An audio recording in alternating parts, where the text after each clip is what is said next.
თამარ მეფემ ზედიზედ გაიმარჯვა ბრძოლებში.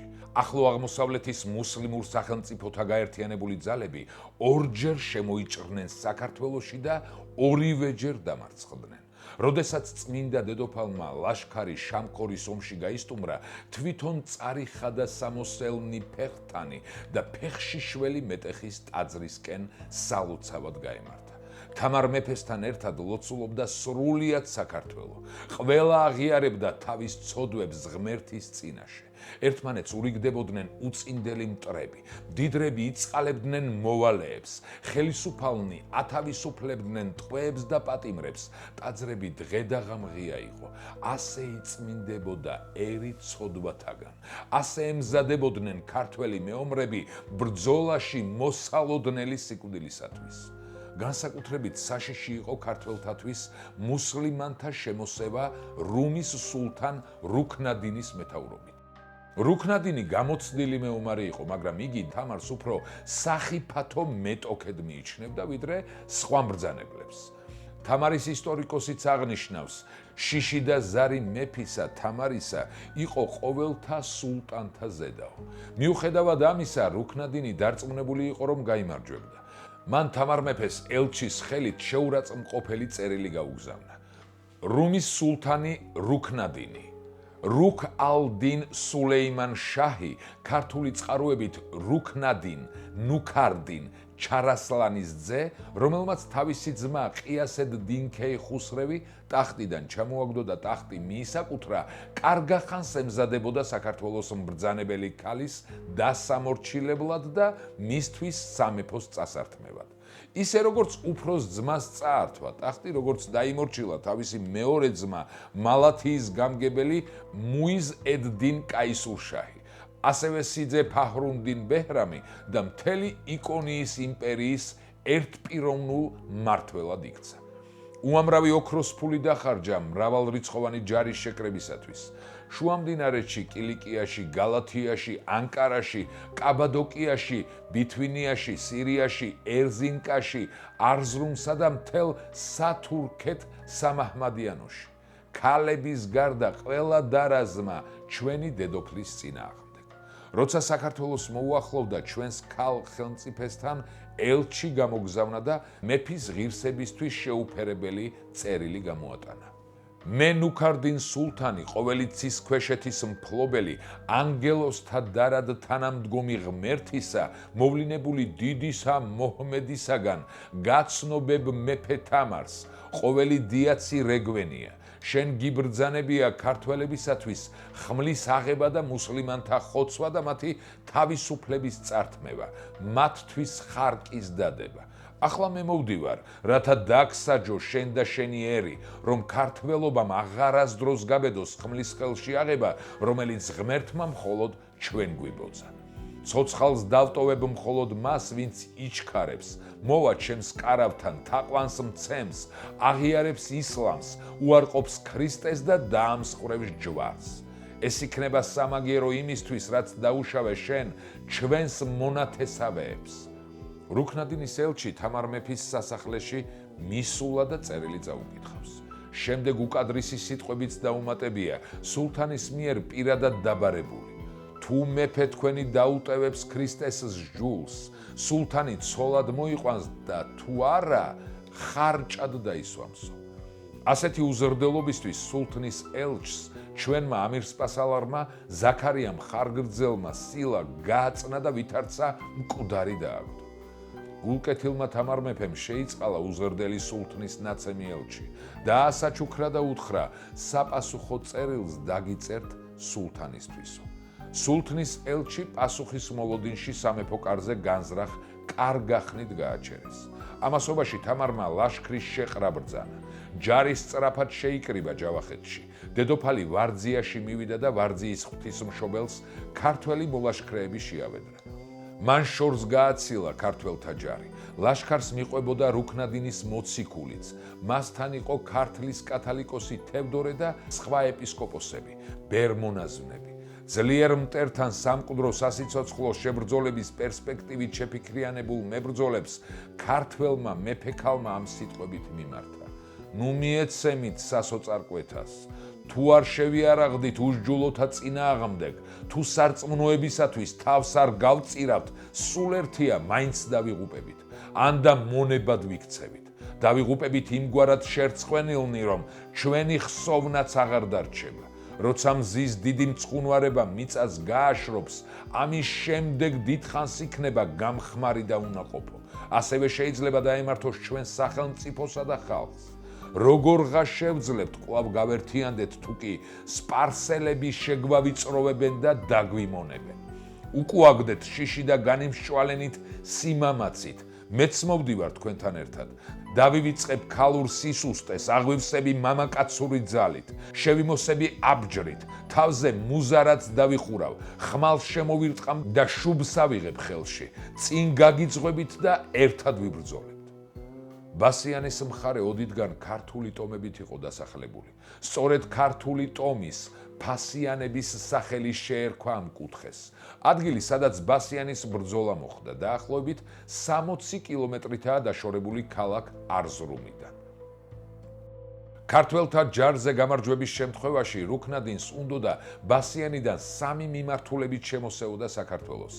ბასიანის მიმდებარე ტერიტორიიდან იღებს სათავეს ჭოროხის ხეობა, თორთუმი, ართვინი, აჭარა. მტკვრის ხეობა, ოლთისი, არტაანი, ახალციხე, არაქსის ხეობა, ყარსი, ანისი. როცა ქართველთა ლაშქარი მტერს ერთი დღის სავალზე მიუახლოვდა, მათ წინ გაუშვეს დიდად დასაჩუქრებული სულთნის ელჩი და წერილიც გაატანეს რუქნადინთან, რომელშიც ეწერა: შენ დიდძალ ოქროსა და მრავალრიცხოვან მხედრობას ხარ მინდობილი, მე კი უფალს, ყოვლად წმინდა ღვთისმშობელსა და ჯვრის ძალას. წავიკითხე შენი ღვთისგანმარისხებელი წერილი. შენ თაყვანისცემას ითხოვ? წარმოგგზავნე ქრისტეს მხედრობა არა თაყვანისცემად, არამედ შენს დასამხობად და აი ისინი შენი კარვის წინ დგანან. რუქნადინი ვეღარაფერს განსაკუთრებულს მოიმოქმედებდა, რადგან ვითარება არსებითად იყო შეცვლილი. ქართველებმა შეუტიეს მომხდურს. რუქნადინს ფიქრადაც არ მოსდიოდა, რომ ქართველები ამას გაბედავდნენ. მან თქვა, მტერი თვისი ფეხით მოდის, რათა ჩემს מחვილზე წამოეგოს. აღარ მომიხდება ქართველთა დევნა მთებსა და პლატეებში. ქართველთა ლაშქარი ასე განლაგდა. წინამ ბრძოლობა ამირსპასალარ ზაქარიამ ხარგრძელს, შალვა და ივანე ახალციხელებს და სხვა თორელებს დაეკისრათ. ერთ მხარეს აფხაზნი და იმერნი, ხოლო მეორე მხარეს ამერნი და ჰერკახნი უნდა გაჰყოლოდნენ და შესაბამისად დაეკავებინათ საბრძოლო პოზიციები. და ვითარ იხილეს სულთანი ცოტად ცხენი ააჩქარეს და მიმართეს. რუქნადინის მოლაშქრეებს დაუნახავთ თუ არა ქართველთა მოიარიშე მხედრობა, დააგდეს სადგომი მათი და სიმაგრეთა მიმართეს, რამე თუ მიავლინა მათ ზედა ღმერთმან შიში დიდი. ქართველები დაედევნენ, გარემო იწვეს მტერი და იქმნა ომი ფიცხელ და ძლიერ, რომელიც დიდხანს გაგრძელებულა. დანაკარგი ორივე მხრივ დიდი იყო.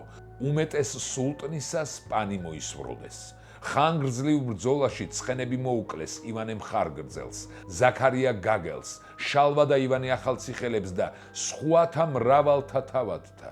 როგორც კი მოლაშქრეებმა ქვეითად მებრძოლი თვისნი პატრონი იხილეს, ყველანი ჩამოქვეითდნენ და მებრძოლ დიდებულებთან ერთად მტერს ეკვეთნენ. ლაშქარში კრიტიკული მდგომარეობა შეიქმნა. შესაძლებელი იყო, რომ ცხენებზე არეული ქვეითი მებრძოლები ცხენებს გადაეკელათ. ბრძოლაშიც არეულობა მატულობდა. ამ დროს დავით სოსლანმა მნიშვნელოვანი გადაწყვეტილება მიიღო. მან თურქ-სელჩუკთა პირდაპირ ჩამოქვეითებული რაზმები დატოვა. ცხენოსანი მოლაშქრეები კი მტრის ფრთებზე გადააჯგუფა. მარცხენა ფრთას თვითონ ჩაუდგა სათავეში. მარჯვენა ფრთაზე ზაქარიამ ხარგრძელი განაწესა. მათ ერთდროულად შეუტიეს მტრის ფრთებს.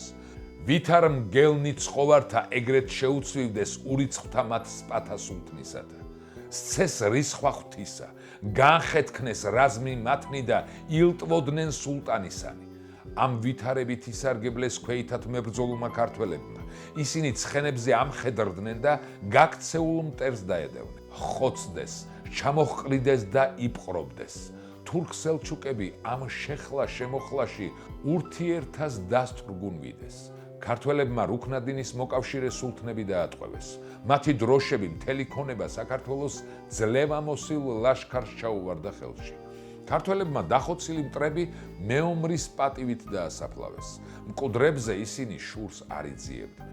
დამარცხებული, შორეულ თემში გახიზნული რუქნადინი მაინც იმედს არ კარგავდა, რომ საქართველოს სამაგიეროს გადაუხდიდა, მაგრამ ამისთვის მზადებაში გარდაიცვალა და განზრახვა აუსრულებელი დარჩა. გამარჯვებული ქართველები თამარ მეფესთან ერთად მხიარულითა პირითა მივიდნენ ვარძიაში და ჯეროვანი მადლობა შესწირეს უფალს. შემდეგ საზეიმოდ მომზადებულ დედაქალაქში შევიდნენ შვებითა სიხარულითა, რუქნადინის დროშაც შეიტანეს, რაც მტრის განადგურების სიმბოლო იყო. წარჩინებული ტყვიამირები თამარმა პირადად მიიღო. დააპურა, დაასაჩუქრა და საქართველოს სხვადასხვა ციხეში ტყვეობის მოხდა მიუსაჯა. ისტორიანი და აზმანი შარავანდედთანის ავტორი აცხადებს: განკვირვებული ვარ თუ ვითარითა წყალობითა მოხედა სამკვიდრებელსა თვისა ღმერთმან და ვარძიასა ღვთისმშობელმან, ვითარ უვნებლად დაიცვა მის წინაშე და მისი შევედრებული ერი ქართველთა. რა თქმა უნდა, ბასიანის ომში გამარჯვებას მხოლოდ ქართველთა სამხედრო სტრატეგიული ძალები არ განაპირობებდა. რადგან უკეთო უფალმან არა აღაშენა სახლი, ცუდად შვრებიან მაშენებელნი მისნი. უკეთო უფალმა არ დაიცვა ქალაქი, ცუდად იღვიძებენ მხუმილავნი მისნი. ვკითხულობთ ფსალმუნში. უფალი გვწყალობდა. მის მოწყალებას კი იზიდავდა წმინდა თამარ მეფისა და მთელი ქართველი ერის ღვთის წინაშე სათნო ცხოვრება. ყოვლის მყრობელი და ყოვლის შემძლე უფლის ზრუნვა სხვადასხვა სასწაულით გამოვლინდა. ქართლის ცხოვრება მოგვითხრობს, რომ მაშინ, როდესაც ბასიანის ბრძოლაში კრიზისული ვითარება შექმნილა, ყოფილა ვინმე ევლოგის სალოსი, წინაშე თამარისა მწირველი. ევლოგის სამგზის ხელნი აღუპყრია ზეცად და მიწაზე დაცემულა. შემდეგ ისევ აღმართულა და ღვთისთვის მადლობა შეუწირავს. როდესაც მისთვის ამგვარი საქციელის მიზეზი უკითხავთ, უპასუხია: რა ჟამს დავეცემოდი, კნინღა მიდრკნენ რას პანი ჩვენი, ხოლო აღვხლტირა მოსცა ღმერთმან ძლევას პათა ჩვენთან. კიდევ ერთი სასწაულია დაკავშირებული წმინდა თამარ მეფის სახელთან. ერთ-ერთი დატყვევებული სულთანი, როდესაც თამარს თავისთან უხმია, დაცემულა მიწაზე იღვლანჭვოდა ვითარცა გუელი და უტყავქმნილი. გარეთ გაუყვანიათ და როდესაც გონს მოსულა უთქვამს, რომელი არს თავსა ზედა თამარისასა, მან ხო ძლევა ესე ჩვენ ზედა და აწცა შევშინდი მის მიერო. მემატიანე დასძეს, ხოლო ჟამსამას იყო ხატი მთავარანგელოზის მიქაელისა, თავსა თამარისასა მკიდარე. ამით იუწყეს მის მიერობა და შესწირეს უმეტესი მადლობა ღმერთსა. ასე შეიტყვეს ქართველებმა, რომ ფიცხელ ბრძოლებში მათი შემწე მთავარანგელოზი მიქაელი იყო. მართალია თავად ვერ ხედავდნენ მას განცხადებულად, მაგრამ სამაგიეროდ ხედავდა მტერი და შიშით ზარდაცემული საბრძოლო ძალებს კარგავდა. დაგვიწერეთ თქვენი აზრი ბასიანის ბრძოლასთან დაკავშირებით. გამოიწერეთ კარდუს გვერდები. მოიწონეთ ეს ვიდეო და გაუზიარეთ, რაც შეიძლება მეტს, რათა ყველამ გაიგოს ამბები საქართველოს.